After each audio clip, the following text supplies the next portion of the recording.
Hemani Ben ओम बोलो। शांति दीदी।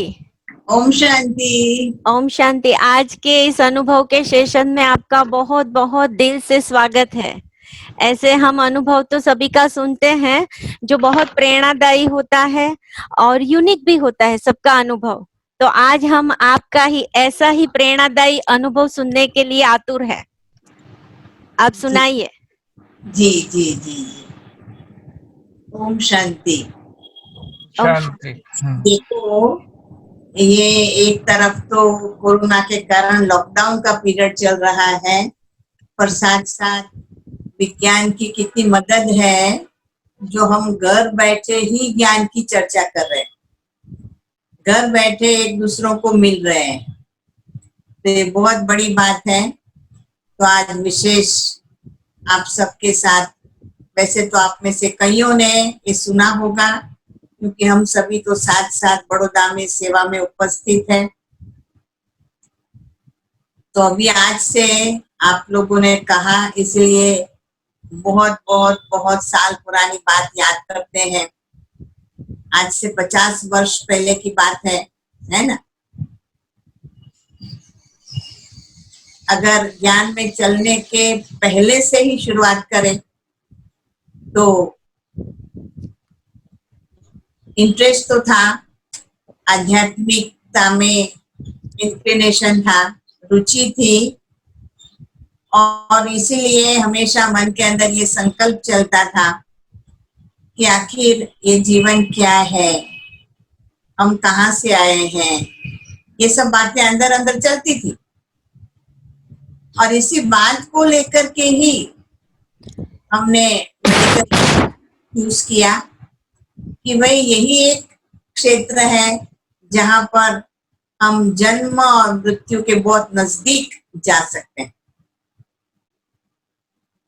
परंतु आप सभी जानते हैं कि मेडिकल क्षेत्र के स्टडी में भी ऐसा कुछ जीवन के बारे में तो नहीं आता है।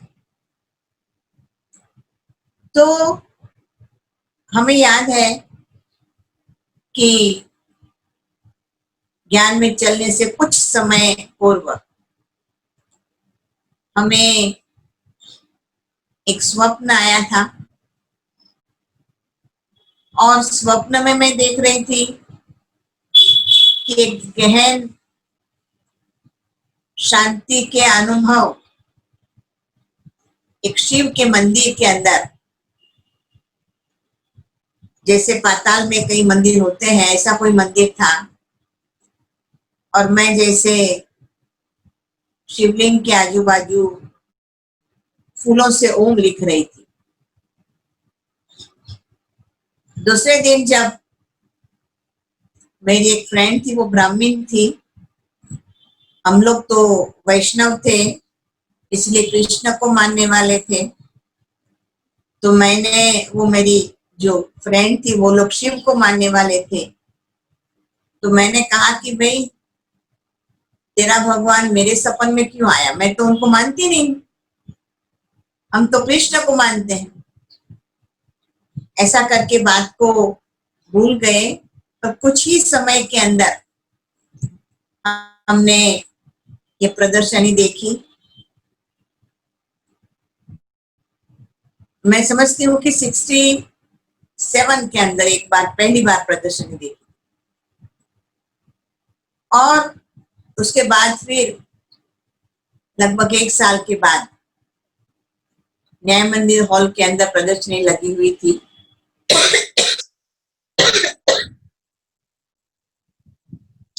पहली बात जो टच हुई वो ये थी कि वो लोग उस समय कह रहे थे कि 9 वर्ष के बाद विनाश होगा। तो वो मन में याद था, बुद्धि में याद। जब न्याय मंदिर में फिर से प्रदर्शनी आई तो मैंने सोचा कि हाँ, ये तो वही लोग हैं जो 1 साल पहले हम लोगों ने देखा था, वही है। देखते हैं कि वो लोग सच कहते हैं कि ऐसे ही बातें करते रहते। तो हम लोग गए, मैं और मेरी फ्रेंड देखने के लिए गए, तो सच में पर उस समय वो 1 साल कम किया हुआ था, 9 साल के बदले 8 साल किया हुआ था, कि अभी 8 साल बाकी है। तो मुझे लगा कि नहीं, ये लोग बात तो ठीक कर रहे हैं। और जो मैसेज वो प्रदर्शनी से मेरी बुद्धि में आया वो ये आया कि भगवान आ चुका है। आश्चर्य तो लगा कि भगवान कैसे आ सकता है, पर मन में यही रहा कि देखे तो सही, ये कहते हैं कि भगवान आ चुका है, तो एक्चुअली क्या है देखे। तो आपको बताते हुए आपको आश्चर्य लगेगा कि वो प्रदर्शनी लेकर के दादी स्वयं आए हुए थे। बॉम्बे से रमेश भाई, निर्वैर भाई, सब बड़े बड़े आए थे। दादी स्वयं भी आई हुई थी। हमने वो प्रदर्शनी देखी और हमें याद है कि दादी उस समय लिटरेचर पर बैठी हुई थी और बहुत प्यार से कहा कि आओ आप 7 दिन का कोर्स करो। तो हमने उस समय 7 दिन का कोर्स किया और 7 दिन का कोर्स तो क्या, 7 दिन का कोर्स करने के लिए भी काफी टाइम लिया, क्योंकि हर बात को समझने के लिए अनेक क्वेश्चन पूछते थे। और बहन जो हमें कोर्स करा रही थी, हमारी पूर्णिमा बहन, जो अभी नडियाद सब जोन इंचार्ज है, उन्होंने हमें कोर्स कराया था।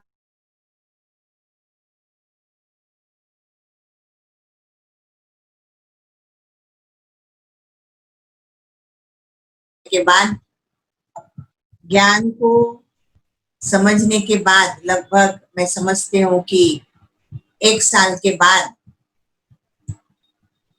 हम बाबा से मिलने के लिए मधुबन गए। 69 में बाबा ने शरीर छोड़ा। 70 की फर्स्ट 18 जनवरी, तो उस समय हम बाबा से मिलने के लिए गए थे। तो हमें याद है कि उस समय तो बाबा, अभी जो बाबा का कमरा है और जो गद्दी बिछी हुई है, उस गद्दी के ऊपर बाबा आते थे और एक एक को इंडिविजुअली बाबा मिलते थे।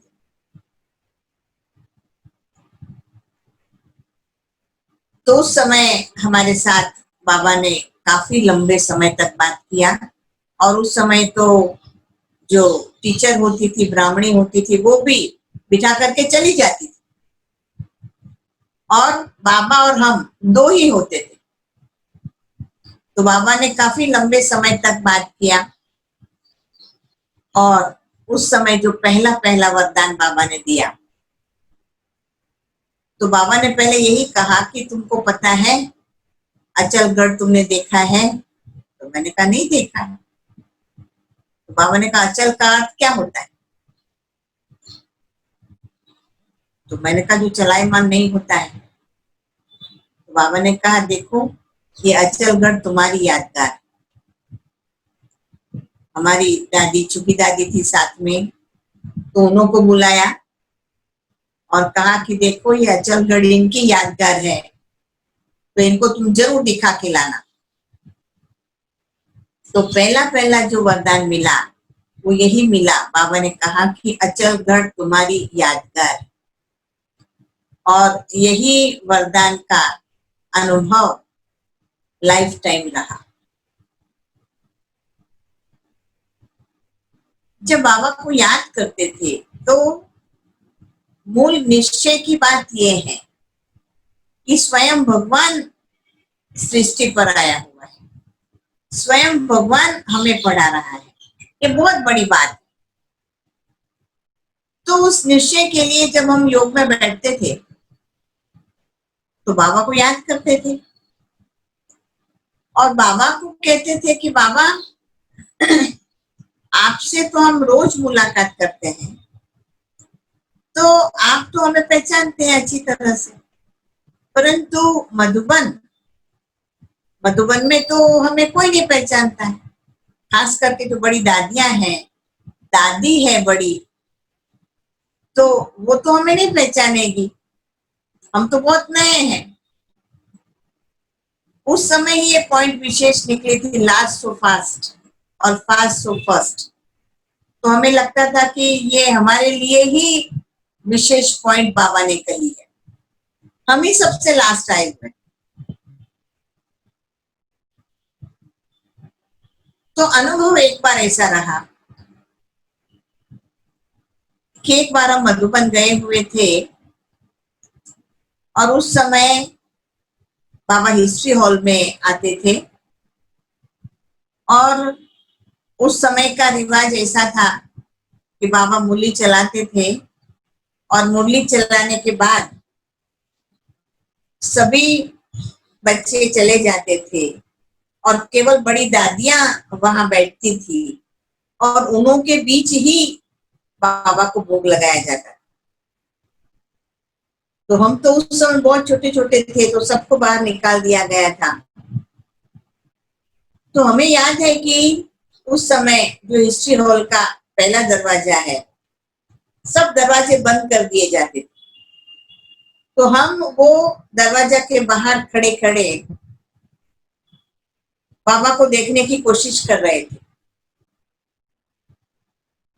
जो छोटा छोटा छेद होता था उसमें से देखने की कोशिश कर रहे थे, झांकने की कोशिश कर रहे थे। और ये अंदर ही अंदर सोच रहे थे, बाबा को कह रहे थे कि बाबा, आप कहते हो कि तुम भगवान हो, और भगवान ऐसा कैसा कि अकेला अकेला खाता है और बाहर बच्चे खड़े हैं, ऐसा भी कभी होता है क्या? ऐसा बहुत अंदर में कोसते थे। तो इतने में क्या हुआ, कोई एक दादी आई और उन्होंने दरवाजा खोला और दरवाजा खोल के मुझे कहा कि आओ अंदर, तुमको बाबा बुला रहा है। तो हम तो बहुत खुश हो गए। जब हम बाबा के पास पहुंचे तो आश्चर्य की बात यह हुई कि बाबा ने दादी को कहा कि दादी, ये मेरी योगीन बच्ची है, बहुत अच्छा योग लगाती है और ये गुजरात की बहुत अच्छी स्पीकर बनेगी, तुम्हारी बहुत अच्छी सेवाधारी बनेगी। तो दादी भी सुनकर के बहुत खुश हुए। दादी ने भी बहुत प्यार किया कि ऐसा तो कभी हुआ ही नहीं है। हमेशा तो हम बाबा को परिचय देते हैं किसी का भी कि ये कहाँ से आए हैं, क्या है, और ये तो आश्चर्य की बात है कि बाबा ने तुम्हारा परिचय दिया है। तो सच में ही ये अनुभव हुआ, महसूस हुआ कि हाँ, ये वही परमात्मा है, भगवान है, बाबा है, जिनको हम योग में याद करते हैं। ये बहुत बड़ी अनुभूति की बात हुई कि हम जिनको याद करते हैं उन्होंने रूबरू ये रिस्पॉन्स दिया।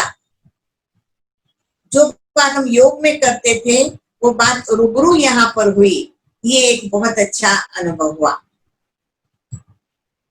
इसके बाद भी बार बार ये अनुभव करने का हमेशा इंटरेस्ट रहा कि स्वयं भगवान सृष्टि पर आया हुआ है।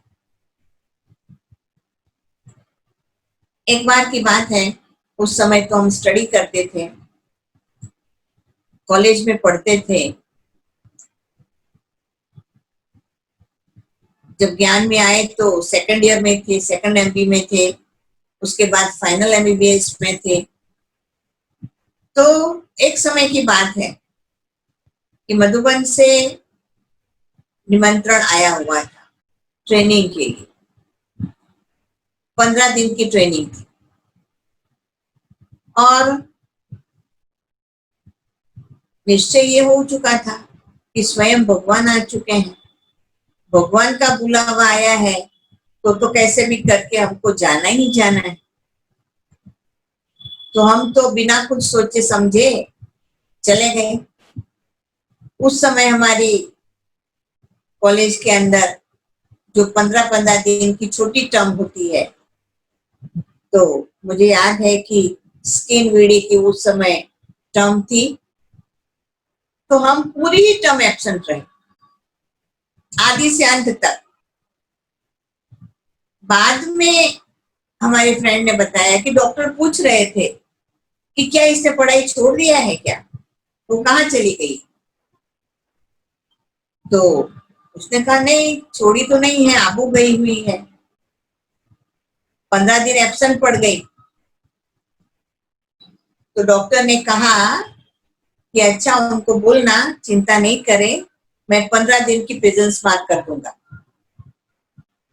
तो एक बहुत बड़ी आश्चर्य की बात रही कि हम बाबा के पास गए, मधुबन गए और वहां पूरे दिन की प्रेजेंस मार्क हो गई। ये कार्य जिसको हम असंभव को संभव कहते हैं, हमेशा ये मन का निश्चय रहा कि जब बाबा का निमंत्रण आता था तो कभी भी ऐसे नहीं होता था कि हम नहीं जाते। लगभग हमने कभी भी वो निमंत्रण को मान न दिया हो, ऐसा हुआ नहीं। तो इसीलिए ये निश्चय की बात हुई और निश्चय का हमेशा विजय होता है। ये बहुत अच्छा अनुभव रहा। अब इसके बाद बात आई कि समर्पण की। तो समर्पण होना है या हमें सेंटर पर रहना है, ऐसा कोई संकल्प ही नहीं रहा। कैसे हम आ गए और कैसे रह गए, बड़ा स्वाभाविक रूप से रह गए, बहुत स्वाभाविक रूप से। और उस समय सेवा में इतना उमंग, उल्लास, इतनी खुशी और इतनी सेवा की रुचि, जो मैं समझती हूँ कि शुरुआत से ही जिम्मेदारी से सेवा करने का एक बहुत बड़ा शौक रहा। हमें याद है कि शुरू में जब हम सेवा में उपस्थित हुए तो ये लक्ष्य रहता था कि जितना हो सके मैक्सिमम, ज्यादा से ज्यादा बाबा का परिचय सबको देना है। और इस लक्ष्य के साथ ये होता था कि हर शिव जयंती पर एक नया सेंटर खोलने का लक्ष्य रहता था, नया सेंटर अथवा तो पाठशाला। तो इस प्रकार से अथक सेवा करने का शौक रहा और मैं समझती हूँ कि लंबे समय तक अथक सेवाधारी बन करके, निश्चय बुद्धि बन करके, सबके सहयोग के साथ सेवा में हमेशा उपस्थित रहने का मौका मिला। और इस दौरान बीच में ऐसा भी समय आया कि 1983-84 में दादी ने विशेष ऑफर किया फिलीपीन जाने का, मनीला जाने का। मनीला में नया सेंटर खोलने का था। कुछ 2-4 भाई बहनों ने बाबा का परिचय पाया हुआ था और नया सेंटर खोलना था। तो उस समय दादी जी ने कहा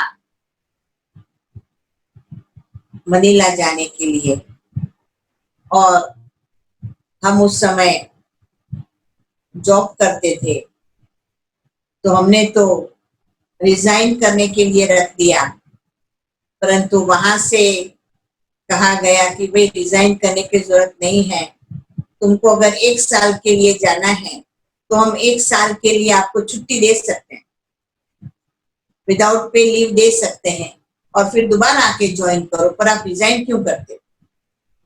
तो दादी जी से बात हुई, दादी जी ने छुट्टी दिया और हम मनीला गए।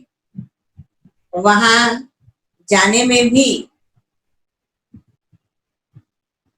क्योंकि नया सेंटर खोलना था तो सेंटर नहीं था, मकान नहीं था, कुछ भी नहीं था। तो दादी जानकी जी कह रही थी कि तुम जाओ, चली जाओ, वहां जाके मकान ढूंढना।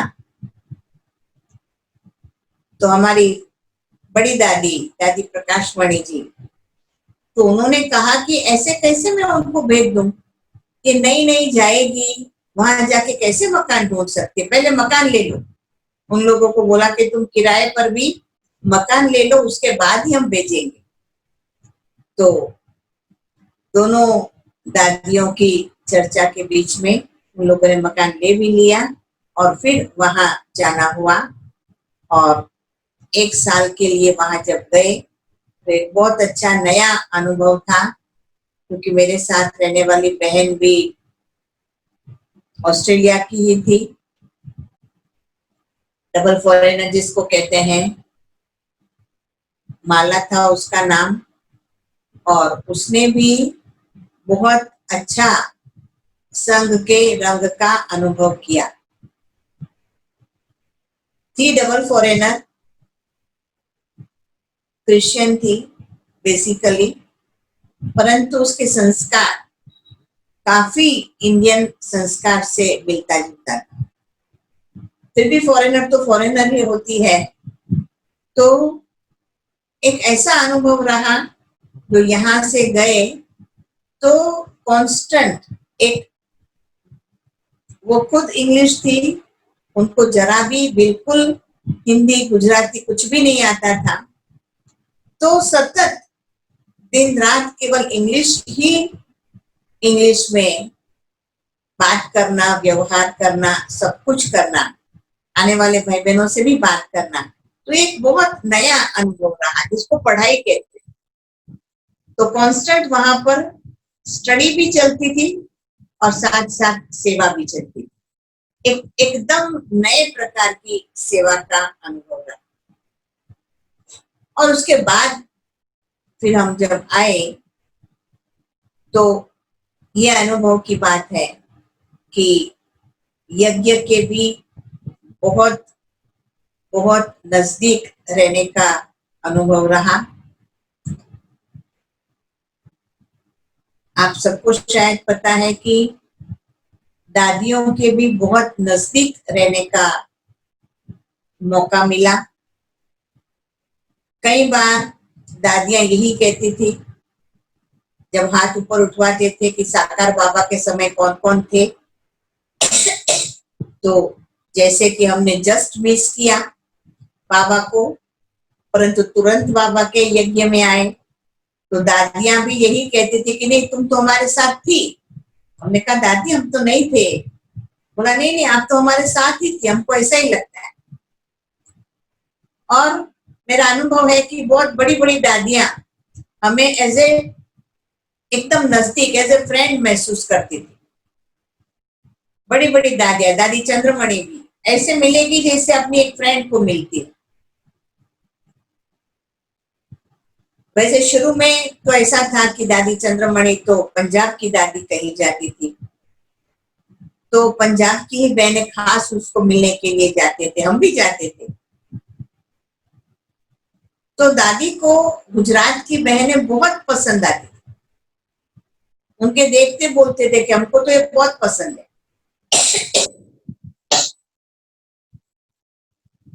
मनोहर दादी, रतनमणि दादी और खास करके दादी प्रकाशमणि, तो उसके साथ का बहुत ज्यादा अनुभव रहा।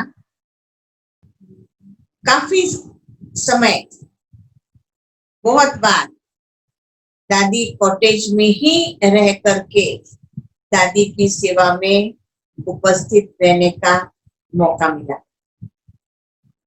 एक बार की बात दादी की सुनाऊंगी अनुभव की। वैसे तो रात दिन दादी के साथ रहना होता था, सुबह से गुड मॉर्निंग से लेकर के रात्रि गुड नाइट तक दादी कॉटेज वाले बाबा के कमरे में दादी हाथ पकड़ करके ले जाती थी, चलो बाबा को गुड नाइट करके फिर हम सोते हैं। तो हाथ पकड़ के जाते थे, वहीं बैठते थे, योग करते थे और लास्ट में गुड नाइट करके सो जाते थे। तो ऐसा बहुत नजदीक का अनुभव हुआ। दादी की एक बार की बात कि एक बार दादी तैयार हो गई थी और उसके बाद मुन्नी बहन ने कहा कि तुम दादी को क्लास में लेके जाओ। तो मैं दादी के कमरे से बाहर दादी को लेकर के आ रही थी और बाहर के कमरे में आए तो इतने में दादी को कुछ चक्कर जैसा आया, गिरने लगी। तो मैंने पकड़ करके दादी को सोफा पर लेटा दिया।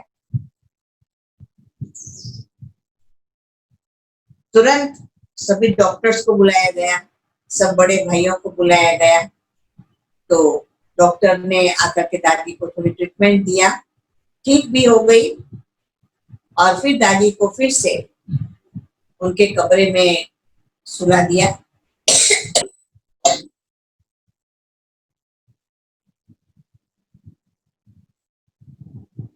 तो दादी लेटी हुई थी, पर थोड़े समय के बाद फिर, और मैं दादी के पास वहां बैठी हुई थी।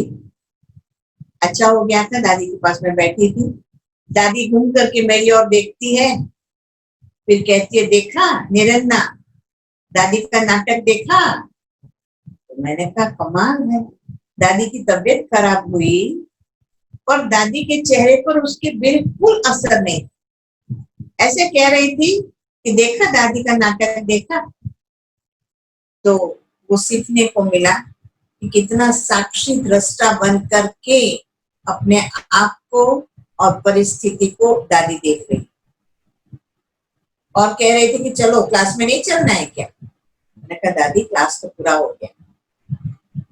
तो ऐसा तो बहुत बार दादी के साथ का अनुभव रहा और ये एक विशेष नियम रहा कि अव्यक्त बाप दादा के अवतरण में, हर अवतरण में जाने का एक गोल्डन चांस ही कहा जाएगा, वो मिला। हर टर्न में हम जाते थे और हर समय बाबा की दृष्टि और टोली लेने का में चांस मिलता था।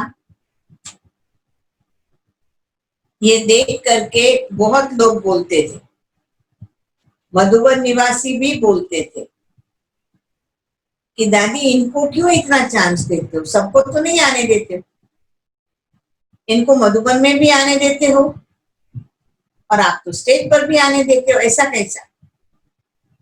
बड़े बड़े लोग भी दादी को ऐसा बोलते थे। तो ये बहुत खुशी की बात हुई कि दादी ऐसा जवाब देती थी कि ये तो मधुबन निवासी, ये तो हमारी साथी है, ये तो जरूर आएगी ही। तो ये एक बहुत बड़ी बात है कि दादी का ऐसा कहना, ये तो हमारी है और मधुबन निवासी है और इसीलिए उनको हम यहाँ रखते हैं। तो ये बहुत खुशी की बात हुई। उसी प्रकार कई बार दादी कॉटेज को भी संभालने का चांस मिला। मधुबन के अंदर ज्ञान सरोवर है या पांडव भवन है या शांति वन है, बहुत बार ये मौका मिला पट्टी कराने के लिए, पट्टी का आयोजन करने के लिए, और इसीलिए हमेशा ऐसा महसूस होता है ऐसे कि हम मधुबन निवासी हैं। मधुबन निवासी भी बार बार हंसते हंसते बोलते थे कि आप कहाँ रहते हो, आप हो मधुबन निवासी और वहां बड़ौदा में सेवा करने के लिए जाते हो। तो एक बहुत अच्छा इस ब्राह्मण जीवन का अनुभव रहा कि हम भी स्वयं को समझते थे मधुबन निवासी, पर वो भी हमको समझते थे कि ये मधुबन निवासी हमारी साथी है। 2004 में लगभग लंदन, अमेरिका वगैरह जगह पर जाना हुआ, तो वहां भी दादी जानकी का बहुत अच्छा अनुभव रहा। दादी जानकी एक एक बात को अपने सेंटर में ऐसे दिखा रही थी, यहाँ तो हम दादी के रूप में देखते हैं, पर वहां एक सेंटर इंचार्ज के रूप में मैंने दादी को देखा और दादी सब बातें बता रहे थे कि देखो मैं कैसे कैसे सेंटर संभालती हूँ, क्या क्या आयोजन करती हूँ, कैसी व्यवस्था करती हूँ, वो सब दिखाया। और वहाँ के हर एक सेंटर पर दादी ने क्लास आयोजन किया। जहाँ जहाँ यूरोप के सभी कंट्रीज में जाना था तो वहां पर भी सभी व्यवस्था किया, और अमेरिका में भी गए तो वहां पर भी हर एक स्थान पर सेवा का बहुत अच्छा मौका मिला। और इसके बाद अभी अगर देखा जाए तो काफी समय अथक निर्विघ्न सेवा करने के बाद अभी लास्ट की बात अगर कहे तो लास्ट में परीक्षा कहो तो परीक्षा, अनुभव कहो तो अनुभव, एक बहुत अच्छा अनुभव का मौका मिला कि अभी लास्ट ईयर ही आप सभी को पता है कि एक शरीर की, तन की परीक्षा, मन का तो बहुत अच्छा अनुभव रहा, तन की परीक्षा कहेंगे। इतने लंबे समय का शायद योग और ज्ञान का जो अनुभव, ज्ञान की गहरी समझ और योग का अनुभव, दोनों ने बहुत अच्छा कार्य किया। सबसे पहली बात तो यही हुई कि जब ये डायग्नोस हुआ तो अचानक ही हुआ। हम अचानक चेकिंग कराने गए थे और डायग्नोस हुआ कि भाई ये तो पॉजिटिव सीए का केस है। पर उस समय भी मन को बिल्कुल शॉक नहीं लगा, बहुत सहज तरीके से स्वीकार किया और तुरंत डिसाइड किया, और ऑपरेशन भी नक्की हुआ। हमें याद है कि उस समय रक्षाबंधन का समय आता था, तो हमने डॉक्टर को कहा कि अभी राखी का समय आ रहा है, हमारा बहुत बड़ा त्योहार है, बहुत बड़ा प्रोग्राम होता है, तो हम 15 दिन के बाद ऑपरेशन कराते हैं। तो डॉक्टर ने कहा कि अभी 15 दिन क्यों लेट करने की जरूरत है, 15 दिन में तो हम आपको अच्छा कर देंगे, आप अपनी राखी का त्योहार अटेंड कर सकेंगे, इतना हम अच्छा कर देंगे, आप करा लो। तो इसलिए 2 दिन में ही डिसाइड हो गया, ऑपरेशन कराया भी। और ऑपरेशन के समय का भी एक विशेष अनुभव रहा, क्योंकि ऑपरेशन लगभग 8-10 घंटे चला था। पर हमारा अनुभव ये रहा कि हम जब ऑपरेशन थिएटर में थे तो कुछ समय के बाद हमने नर्स को बुलाया और कहा कि भाई कब से तुम मुझे थिएटर में ले आए हो, तो अब तक डॉक्टर आया ही नहीं है, कब करेगा ऑपरेशन। तो वो नर्सेस हंसने लगी, कहा कि बहन आपका ऑपरेशन तो हो गया है। अच्छा हो गया है ऑपरेशन? तो कहने का भाव कि बिल्कुल पता नहीं चला, बिल्कुल पता नहीं चला। और जैसे हम रूम में आए तो फुल कॉन्शियस थे, लगा ऐसा कि शायद अभी कुछ पेन नहीं हुआ होगा क्योंकि दवाइयां वगैरह दी हुई होती है, परंतु बाद में होगा। जैसे कि हम राह देख रही थी कि अभी पेन होगा, अभी पेन होगा, परंतु मेरा अनुभव है कि बिल्कुल पेन का अनुभव नहीं हुआ। मैं समझती हूँ कि बाबा की बहुत बड़ी बात और हेल्प है जो बिल्कुल ऐसा अनुभव नहीं है। ये एक बात शरीर की हुई। दूसरी बात है हमारे ब्राह्मण परिवार की। तो ब्राह्मण परिवार जो हमारी बड़ी बहनें हैं, गुजरात जोन की जो बड़ी बहनें हैं, चंद्रिका बहन है, शारदा बहन है, राज बहन है, सभी सभी उस समय पहुंच गए थे। तो ऐसा लगा जैसे कि एकदम अपना निजी परिवार है। तो एक निजी परिवार का अनुभव रहा।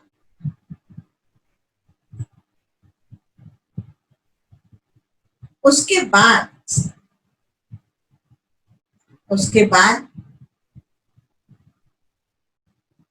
कुछ समय के बाद, कीमो लेने के बाद कुछ रिएक्शन आया और एक जबरदस्त इमरजेंसी खड़ी हो गई। पता नहीं था हमें, हम तो घर से चल के ही गए हुए थे, अच्छे गए हुए थे, परंतु डॉक्टर ने कहा कि प्लेटलेट काउंट एकदम डाउन हो गई अचानक में। क्योंकि पहले तो लगा, लोग बहुत पहले तो कहते थे कि कीमो में ऐसा होता है, बहुत गर्मी लगती है, जलन होती है, बहुत होता है, पर हमने कीमो लिया तो कुछ भी नहीं हुआ। 3-4 दिन बिल्कुल कुछ भी नहीं हुआ, तो लगा कि ये तो सब गलत बोलते होंगे, कुछ भी नहीं लगता है। और इसीलिए हमने गुरुवार का क्लास भी कराया। पर मैं भी, डॉक्टर का कहना था कि वो जनरल में जो आपने क्लास कराया उसमें ही किसी न किसी का इन्फेक्शन लग गया और लंग्स में इन्फेक्शन हो गया। प्राइवेट फिजिशियन डॉक्टर के पास हम गए, उन्होंने कहा एडमिट हो जाना पड़ेगा। 2 दिन एडमिट रहे, पर तीसरे दिन जब उसने ब्लड चेकिंग कराया तो प्लेटलेट काउंट एकदम डाउन हो गए। उनको लगा कि ये तो बहुत बड़ी इमरजेंसी हो गई है। तुरंत फिर से HCG हॉस्पिटल में दाखिल किया और आइसोलेशन में रखा। बस उसके बाद तो शायद बहुत बड़ी इमरजेंसी हुई होगी, जो मुझे नहीं पता है, परंतु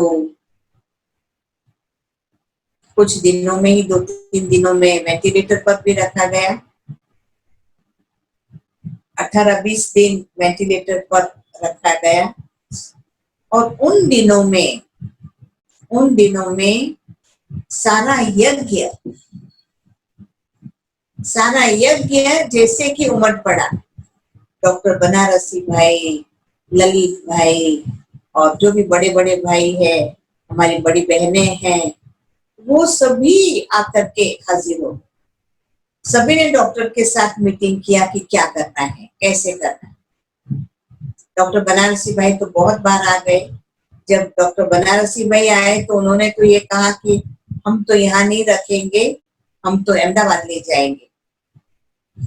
तो डॉक्टर्स ने मीटिंग किया और कहा, यहाँ भी मीटिंग किया, डॉक्टर अशोक मेहता से भी कंसर्न किया, अहमदाबाद के जो डॉक्टर थे उसके साथ भी कंसर्न किया, बात किया, और सबने कहा कि नहीं, यहाँ सब अच्छी व्यवस्था है और जैसे कहेंगे वैसे ट्रीटमेंट की जाएगी। तो इसलिए फिर यहाँ ही बड़ौदा में ही रखा और डॉक्टर्स ने भी बहुत अच्छी तरह से, बहुत कॉन्शियसली, जैसे बहुत कंसर्न था उनको, वो खुद ऐसा महसूस करते थे कि अभी क्या होगा, उनको होप नहीं थी। पर हमारे भाई बहन जो है उनको बाबा में पूरा विश्वास था और वो हमेशा यही कहते रहे कि मेडिटेशन करते हैं ना हम, सब अच्छा हो जाएगा। डॉक्टर को सामने से बोलते थे आप चिंता मत करो, हम मेडिटेशन करते हैं तो अच्छा हो जाएगा। और मेडिटेशन की क्या बात कि हमारे जो भाई बहन हैं, सेंटर के भाई बहन भी 24 आवर्स योग करते, 24 घंटा कंटिन्यूअस, निरंतर।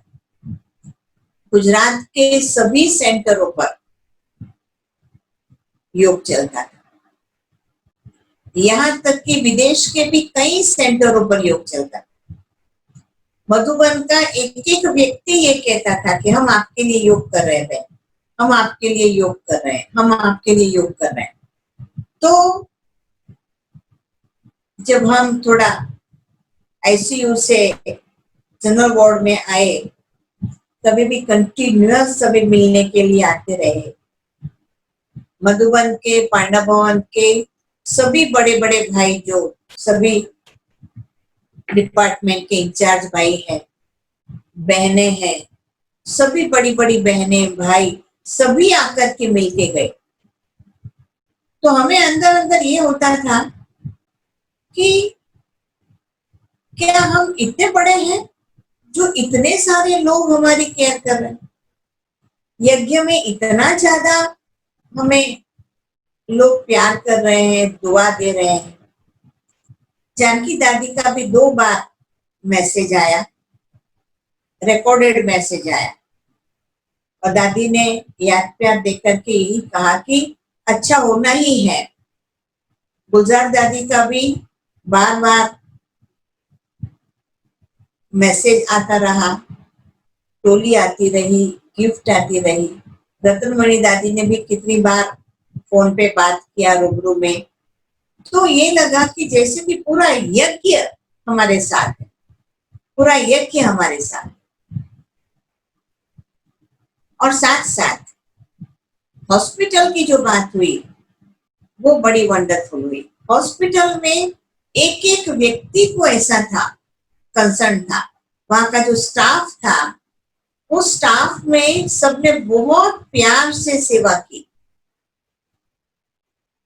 यहाँ तक कि सभी नर्सिस जो होते थे, उनकी जहां जहां ड्यूटी होती थी, वो ड्यूटी करके फिर बाद में हमारे पास ही आते थे। हमारे आसपास सभी नर्सेस इकट्ठी होकर के बहुत एंजॉय करते थे, बहुत खुश होते थे।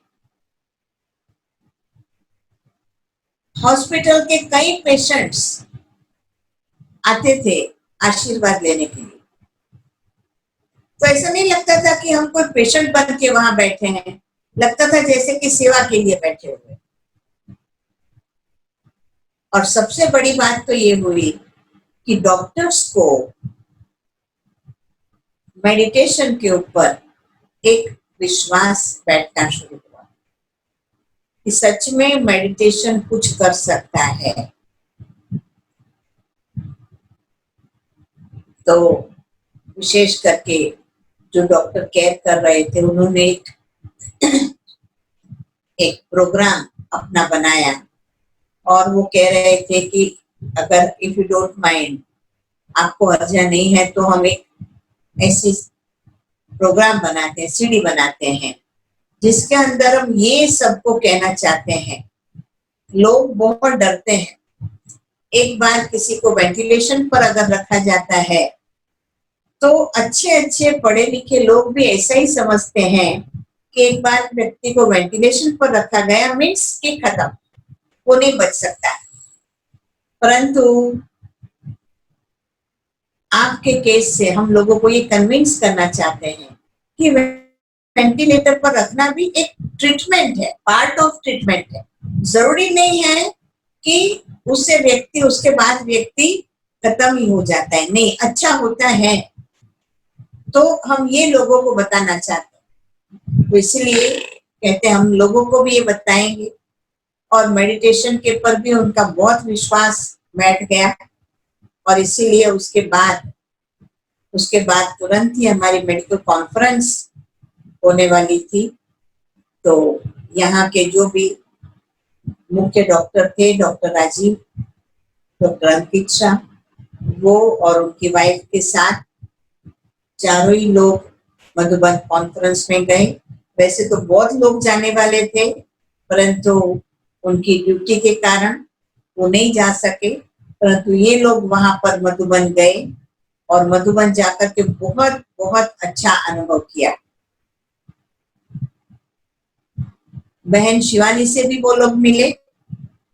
जो डॉक्टर राजीव सर है, उन्होंने शिवानी बहन को यही पूछा, यही कहा कि बहन, ये दीदी तो हमारी इतनी आध्यात्मिक है, इतने सात्विक लोग हैं, तो फिर इनको ऐसा क्यों होना चाहिए?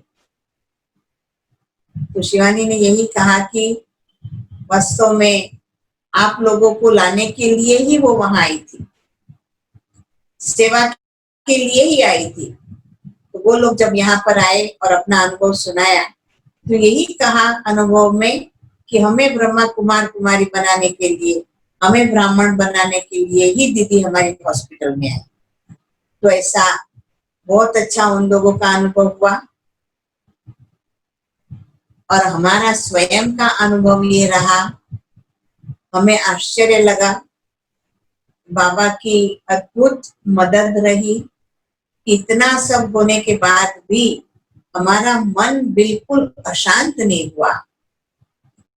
ये बहुत आश्चर्य की बात। और आईसीयू से जब हम वार्ड में आए उस समय मन की स्थिति इतनी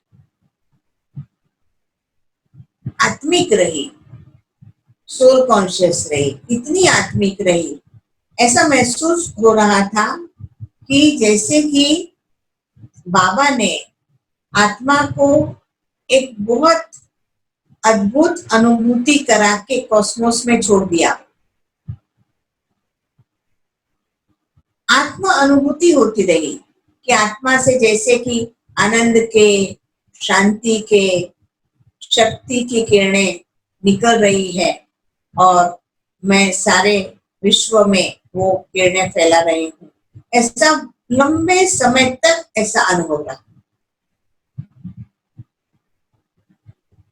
कुछ दिनों में ही हम वापस सेंटर पर आ गए। तो डॉक्टर जो थे, डॉक्टर ने पहले आकर के सेंटर को देखा, खुद आकर के सेंटर को देख के गए, कैसी व्यवस्था है, क्या है। यहाँ पर पूरी व्यवस्था की हुई थी क्योंकि ऑक्सीजन, कैथेटर, राइल्स ट्यूब सबके साथ हम आए थे सेंटर पर। डॉक्टर रोज यहाँ पर देखने के लिए आते थे। डॉक्टर ने खुद ने कहा था कि हम हमारा स्टाफ, नर्सिंग स्टाफ की भी व्यवस्था करेंगे। 24 hours round the clock nursing staff की भी व्यवस्था रही। और यहाँ पर सेंटर में ही ऊपर में आइसोलेशन वार्ड जैसा ही बना दिया था, बहुत अच्छा। और यहाँ पर एक नए जीवन की जैसे कि शुरुआत हुई, ऐसा महसूस हुआ। एक समय में मन में ऐसा था, एक अनुभव की बात है, एक समय मन में ऐसा लगा, बाबा को मैंने कहा कि बाबा ये क्या है, क्यों इस शरीर में रखा। अब क्योंकि कोई सोच नहीं सकता है कि जब हम यहाँ आए, सेंटर में आए, तो भी हम अपना हाथ या पांव अपने आप से हिला भी नहीं सकते थे, जरा भी मूव नहीं कर सकते थे। तो ये तो एक बहुत बड़ी बात है। तो मैंने कहा बाबा को कि बाबा ये अभी सब कुछ नए सिर सीखने का, बैठने का सीखना, चलने का सीखना, सब कुछ सीखने का, ऐसा कैसा। तो बाबा ने बहुत अच्छा अनुभव कराया और जवाब दिया कि देखो बच्ची, अगर तुम आत्मा अगर निकल गई शरीर से और चलो दूसरा शरीर भी ले लिया, तो भी सब कुछ सीखना ही पड़ेगा ना। तो भी तुम्हें चलना सीखना है, बोलना सीखना है, सब कुछ सीखना है। तो इस शरीर में रहते हुए सीखने का, उसमें क्या फर्क है। तो सच में आत्मा कन्विंस हो गई कि यह बात तो ठीक है, कम से कम हमारी स्मृति तो वही की वही है। तो एक बहुत बड़ी बात है कि बहुत फास्ट रिकवरी हुई। डॉक्टर ने तो बोला था कि शायद 6-8 महीने में थोड़ा रिकवर होगा, थोड़ा उठ बैठ सकेंगे, चल सकेंगे, परंतु बहुत फास्ट 1 वीक में तो ऑक्सीजन भी निकल गया, सारी ट्यूब्स निकल गए और 1 महीने में हमने चलना भी शुरू कर दिया। 1-2 महीने में मधुबन भी जा करके आए और मधुबन से भी ये भी मधुबन में जाना हुआ। फरवरी में लगभग हम गए और मार्च से लॉकडाउन शुरू हो गया। तो बाबा ने एक ऐसा अनुभव कराया, बहुत बहुत वंडरफुल, जिसको सभी यही कहते हैं कि ये भी एक प्रकार का चमत्कार ही कहा जाएगा।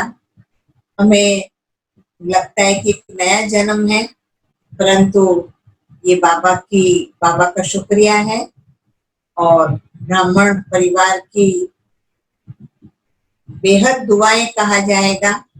दुआएं, मेडिटेशन, बाबा की मदद, ये सब एक साथ अनुभव हुआ। मुझे लगा कि किसी को इतना मदद नहीं मिला है जितनी मदद मुझे मिली है। तो ऐसा अनुभव होता है कि शायद हम बाबा के बहुत नजदीक की आत्मा है और बाबा को अभी भी और सेवा इस आत्मा से करानी होगी। तो इसीलिए बाबा ने इतना मदद करके फिर से तैयार कर दिया है। तो ये अनुभव रहा। मैं समझती हूँ कि सब यही कह रहे थे कि आप निमित्त बने हैं और सबका योग बढ़ गया है, योग के पर का विश्वास बढ़ गया है। अब कोई भी ये कह सकता है कि जब कोई भी ऐसी बात आए तो मेडिटेशन के द्वारा हमें अवश्य अच्छा हो सकता है, बहुत ज्यादा मदद मिल सकती है।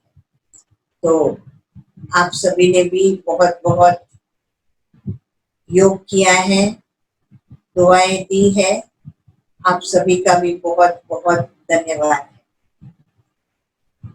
मैं समझती हूँ कि ये लॉकडाउन के पीरियड के दौरान ये जो विशेष क्लासेस व्यवस्था चली है, विज्ञान की मदद जो हमें मिल रही है, उसके लिए मैं समझती हूँ कि ड्रामा को भी थैंक्स है और साथ साथ डॉक्टर जयंत भाई, चंपा बहन और जो भी व्यवस्था करने वाले हैं, मिनेश भाई वगैरह, बहन शिवानी, वो सभी का बहुत बहुत धन्यवाद है। सभी भाई बहनों का भी बहुत बहुत धन्यवाद। ओम शांति। ओम शांति। ओम शांति। Thank you very very much. वैसे तो पहले ही मैं बोलने वाला था हाँ कि बाबा का जो वरदान है वे इनके जीवन का अनुभव है।